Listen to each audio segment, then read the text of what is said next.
যতটুকু জানি, যতটুকু বুঝি, গঙ্গা জলে গঙ্গা পূজা করবার জন্যে আমি চেষ্টা করছি সাহিত্য সম্রাট বঙ্কিমচন্দ্রের কপালকুণ্ডলা চরিত্রটিকে আলোচনা করবার জন্যে।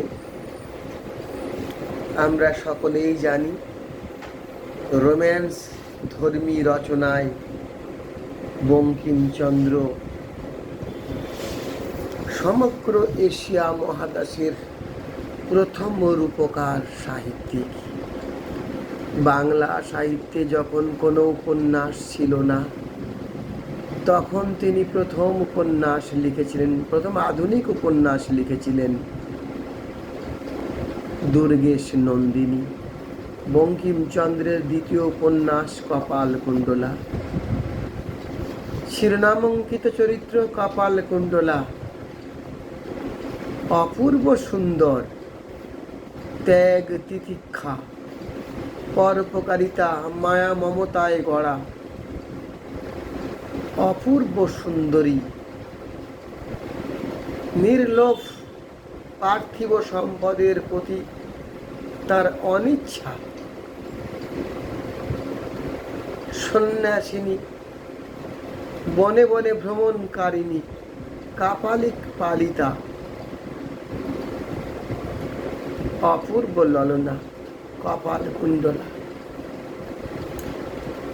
লেখক, সাহিত্যিক, ঔপন্যাসিক বঙ্কিমচন্দ্র তাকে প্রথম আমাদের সামনে উপস্থাপন করছেন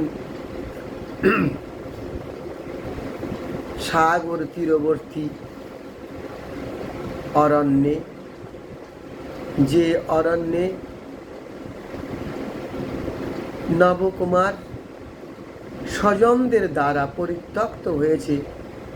নবকুমারও পরোপকারী, জ্বালানির কাঠ সংগ্রহে নেমেছিল।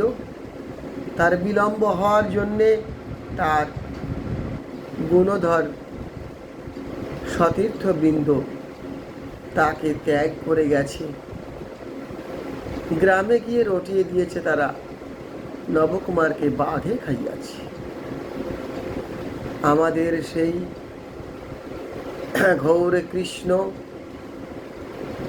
আজানুলম্বিত কেশোদ্দাম আয়ত লোচনা অপূর্ব ভুরুযুগল, সাগরের নীল ঢেউয়ের মতো অপূর্ব ভুরুযুগল, পরদুঃখ বিগলিত স্বপ্ন সুন্দরী, সাক্ষাৎ বনদেবী মূর্তি কপালকুণ্ডলা। অরণ্য মধ্যে স্বজন দ্বারা পরিত্যক্ত কপালকুণ্ডলাকে দেখে বলেছিল, পথিক, তুমি কি পথ হারাইয়াছ? তারপর তাকে আইস বলিয়া সাথে করে নিয়ে গেলেন তার পালিত পিতা কাপালিকের কাছে। কাপালিক তাকে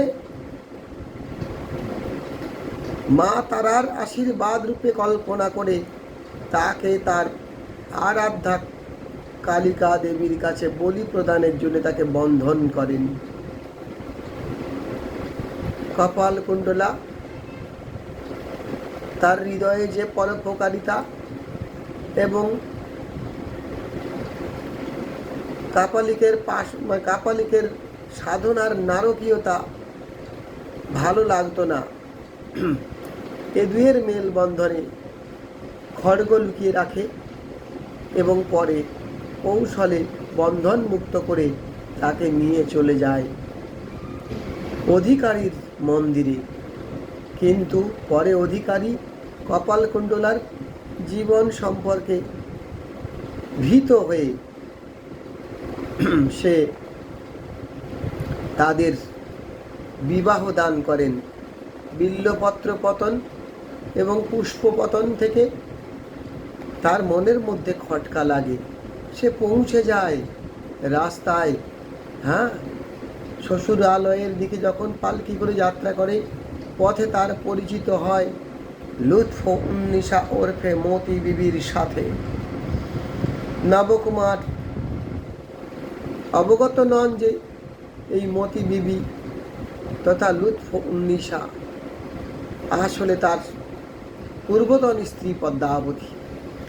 এই পদ্মাবতী ষোড়শী সুন্দরী কপাল কুণ্ডলাকে দেখে মুগ্ধ মোহিত হয়ে অসংখ্য গয়না তাকে দিয়েছিলেন। পার্থিব সম্পদের প্রতি ভোগ লালসা মুক্ত, আসক্তি মুক্ত কপালকুণ্ডলা এক ভিখিরিকে সব গয়না খুলে দিয়েছিলেন। শ্বশুরালয়ে তাকে আদর করে সকলে ডেকেছিল মৃন্ময়ী।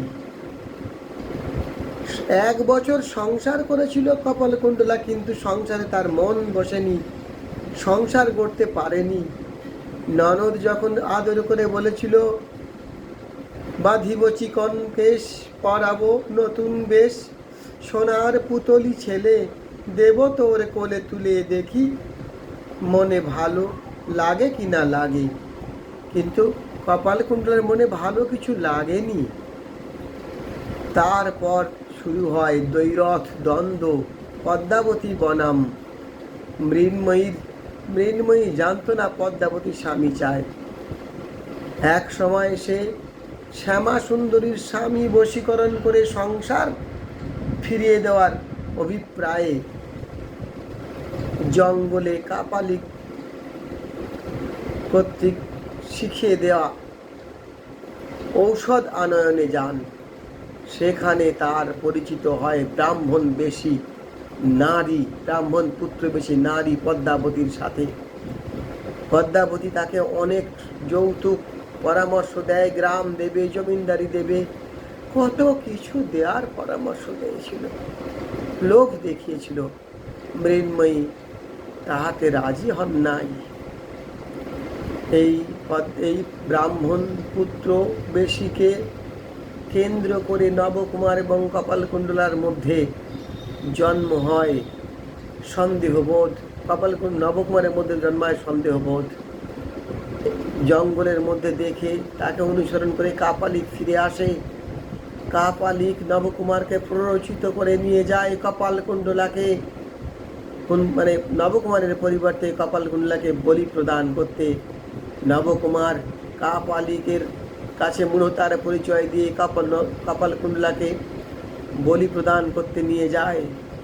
সেখানে সে আবেগ মথিত হয়ে মৃন্ময়ী, একবার বলো তুমি অবিশ্বাসী নও, তাহলে গৃহে বক্ষে তুলিয়া লইয়া যাই। সে গৃহে আসা হয়নি, তারা ঝাঁপ দেয় সাগর সঙ্গমে। নবকুমার সেখানে দুজনের সলিল সমাধি ঘটে।